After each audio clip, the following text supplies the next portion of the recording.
Hola, soy Elena González Blanco. Soy la Global Head for Wealth Management and Insurance en el Banco Santander, for Digital, y hoy voy a hablaros de inteligencia artificial. ¿Por qué inteligencia artificial? Es un concepto que está muy de moda, se oye en todas partes, pero realmente poca gente sabe exactamente en qué consiste o por qué ahora mismo es el momento en el que esta disciplina o esta gran palabra está formando parte de nuestras vidas. Y os voy a contar en qué momento estamos, desde cuándo y por qué hemos llegado hasta aquí. La inteligencia artificial parece un concepto nuevo, pero es un concepto que en realidad comenzó hace mucho tiempo. Traigo aquí la figura de Ada Lovelace, una mujer que fue la primera programadora, la primera persona que escribió un tratado sobre inteligencia artificial haciendo unos comentarios a esta máquina, a la calculadora de Charles Babbage, que se considera el primer tratado de algoritmia. Estamos hablando de finales del siglo XIX. Fijaos cuánto tiempo ha pasado desde entonces. Pero realmente esto sentó las bases de lo que se pasó a llamar inteligencia artificial en los años 50 del siglo pasado. Y aquí traigo una persona que probablemente sea de todos conocida, el científico Alan Turing, conocido por la criptografía y por toda su forma de resolver estos difíciles acertijos basados en matemáticas. Este señor es muy importante para la inteligencia artificial porque escribió un artículo en 1951 en el que planteaba el juego de la imitación, un dilema en el que ponía a una máquina y una persona fuera de una sala y una máquina dentro y decía, si la persona que está fuera no sabe diferenciar la máquina de la persona, habremos llegado a un momento en el que la inteligencia artificial, las máquinas entiendan el lenguaje. Y mi pregunta es, ¿creéis que hemos llegado hasta aquí? Pues la respuesta es, todavía no, aunque parezca que la inteligencia artificial está muy avanzada. Queda mucho por hacer y especialmente en el ámbito de tecnologías del lenguaje. Pero sigamos en la parte histórica. Tenemos una figura a la que tampoco podemos olvidar, puesto que fue el que dio el nombre a la disciplina también en los años 50, Marvin Minsky, el fundador del primer laboratorio de inteligencia artificial en el MIT. Este señor puso las bases a la teoría de las redes neuronales que hoy constituyen el deep learning en cuanto a fundamentos algorítmicos de todo lo que se está haciendo hoy en día en tecnología. La realidad es que las bases matemáticas estaban ahí, empezaron en esta fecha, en la conferencia de Dartmouth, en estas primeras averiguaciones que hicieron estos científicos, pero no ha sido posible implementarlas hasta hace muy poco tiempo porque los datos y las infraestructuras no estaban lo suficientemente maduras, pero hablaremos de ello ahora. Este señor también fue asesor de la película Odisea en el espacio, que ya planteaba un HAL, un asistente virtual, que se parecía mucho a los que vemos hoy en día en nuestras casas y, sin embargo, veíamos que esta máquina tomaba ya el control de la nave, pudiendo cerrar las puertas y amenazaba con convertirse en una inteligencia artificial que efectivamente parecía dominar el mundo. Como podemos ver, los asistentes virtuales hoy son mucho más tontos de lo que era este HAL en aquel momento, porque verdaderamente la tecnología está aún avanzando y entrenándose mucho más lejos de la madurez que pensamos muchas veces que tiene. Y sí, para que os quedéis tranquilos, los robots no van a quitar el papel a los hombres ni van a reemplazar nuestros trabajos de la forma tan fácil en que las películas nos han puesto sobre la mesa. Aún estamos en un momento en el que tenemos mucho que enseñar a las máquinas y os voy a enseñar cómo y por qué. Hay varias fases. La primera fase, como os decía, comenzó en los años 50, donde veíamos que se entrenaba a las máquinas con reglas, se les daba unos vocabularios, unas gramáticas y se les enseñaba como les enseñamos a los niños pequeños o como nos enseñan a nosotros a hablar un idioma. En los años 80, este tipo de enseñanza se complejizó más y aumentó la burbuja de la inteligencia artificial, dando a estas reglas unos contenidos estadísticos que combinaban la lógica de la programación con la frecuencia de las palabras. Esto lo hemos visto, por ejemplo, en los traductores automáticos, los traductores basados en contexto, que al poner una palabra en relación con el resto de las que le rodean, cobra sentido el que tenga un significado u otro. Pero no nos quedamos aquí. Los años 80 y 90 fueron importantes, pero el verdadero boom ha llegado en los últimos 10 y, si me apuráis, en los últimos 5 años, en los que hemos visto que la inteligencia artificial verdaderamente está dando o ha empezado a dar el gran salto. Aquí estamos en la época en que empezamos a hablar de redes neuronales, machine learning y deep learning, que son conceptos importantes que ahora os explicaré lo que significan. Pero antes de eso, queremos saber por qué hemos llegado a este momento. ¿Por qué ahora mismo es posible que la inteligencia artificial funcione si estos algoritmos se inventaron en los años 50? Pues bien, hay 3 factores que son claves a la hora de hacer la inteligencia artificial funcionar. El primero son los datos. tenemos gran cantidad de datos que se multiplican año a año. El año 2019 generó más datos que en toda la historia de la humanidad en la que se han recopilado datos anteriores. Estos datos, además, son fácilmente almacenables en la nube y son generados cada vez más rápido y de forma más fácil por nuestros propios dispositivos móviles, IoT y sensores que nos acompañan en nuestras vidas de una forma que ignoramos y casi no percibimos. Además, tenemos gran cantidad de algoritmos que están a disposición de cualquiera, ya no solamente a disposición de grandes empresas. El software libre, el código disponible para todo el mundo ha hecho que se democratice la forma de programar la inteligencia artificial y que hoy en día esté al alcance de cualquier persona que tenga un poquito de formación, a la cual os animo. Y la tercera capa o el tercer punto importante es la capacidad de procesamiento. Antes era muy complicado, necesitábamos muchísimos datos para entrenar un sistema de inteligencia artificial y ahora es posible hacerlo casi en un pequeño USB. Empresas como Intel o Nvidia, que han liderado esta carrera por las tarjetas gráficas en la programación de videojuegos, se han hecho importantísimas a la hora de construir estos pequeños dispositivos con grandísima capacidad de procesamiento y cada vez mayor velocidad para poder gestionar los datos mediante las llamadas GPUs o unidades de procesamiento para inteligencia artificial.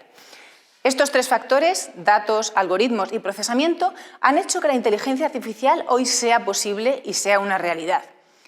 Así, nos encontramos que estamos en un concepto que es muy amplio, que abarca muchas cosas. Hablamos de inteligencia artificial cuando hablamos de reconocimiento de imagen, desbloqueamos nuestro teléfono, hablamos de inteligencia artificial para interpretar un texto escrito y convertirlo a un texto mecanografiado. Hablamos de máquinas que ganan a juegos de ajedrez o juegos de Go utilizando técnicas de Deep Learning. Hablamos de asistentes virtuales que combinan voz y texto.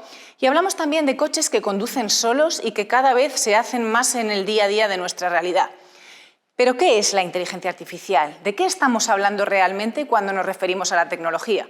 Nos referimos a esta capacidad que tienen las máquinas de imitar el comportamiento humano a través de sus distintos sentidos.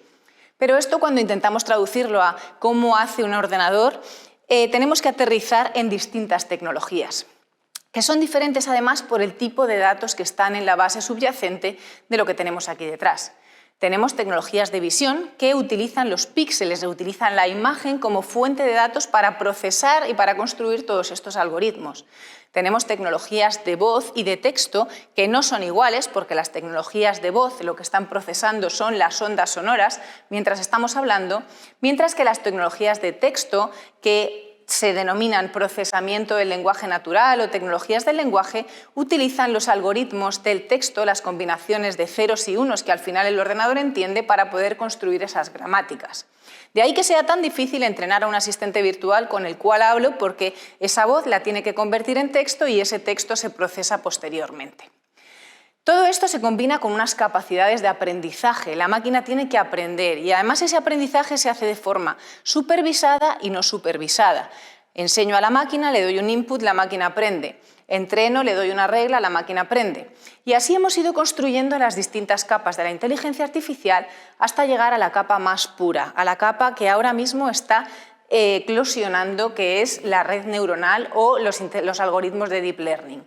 ¿Qué quiere decir esto? Bueno, pues esto realmente es una estructura matemática muy compleja, es una operación algebraica que se basa en distintas capas a través de las cuales voy vectorizando datos y dando distintos impulsos que se parecen en cierta manera a las del cerebro con nuestras neuronas, aunque realmente no tiene nada que ver en esencia. Como digo, esto es una operación puramente matemática muy compleja que requiere grandísima cantidad de datos para poder entrenarla.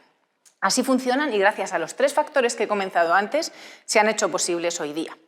Pero veamos cómo se entrena una red neuronal y qué es lo que necesitamos y por qué funcionan ahora mismo.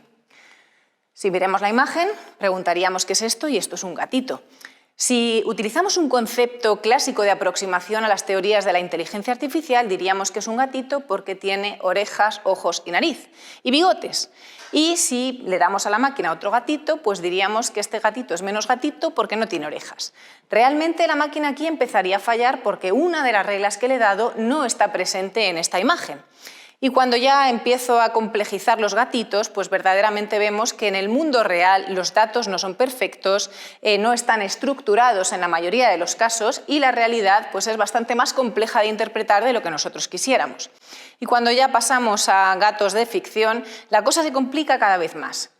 ¿Qué sucedió con esto? Bueno, pues en el año 2012, dos investigadores, uno de Google y otro de Stanford, realizaron un experimento en que recopilaron todas las imágenes de gatos que había en Internet. Sí, de gatos, porque hay más que de ninguna otra cosa.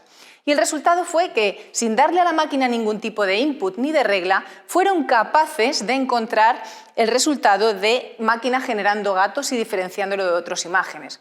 Y publicaron un artículo en el que decían: entrena la máquina con miles de gatos y generarás gatos. Entrénala con miles de nubes y generarás nubes. La inteligencia artificial por fin funciona. Estamos hablando de un artículo publicado en el año 2016. Hace nada, que esto es importantísimo. La inteligencia artificial funciona desde hace muy poco tiempo y cada vez promete y genera más información desde un punto de vista autónomo. Pero no todo funciona así de bien ni estamos ahí para el resto de tecnologías. Esto desde el punto de vista científico. La realidad es que, hablando de industria y hablando de aplicaciones al mundo real, hay un gap muy grande entre lo que la tecnología es capaz de hacer y lo que vemos en nuestro día a día.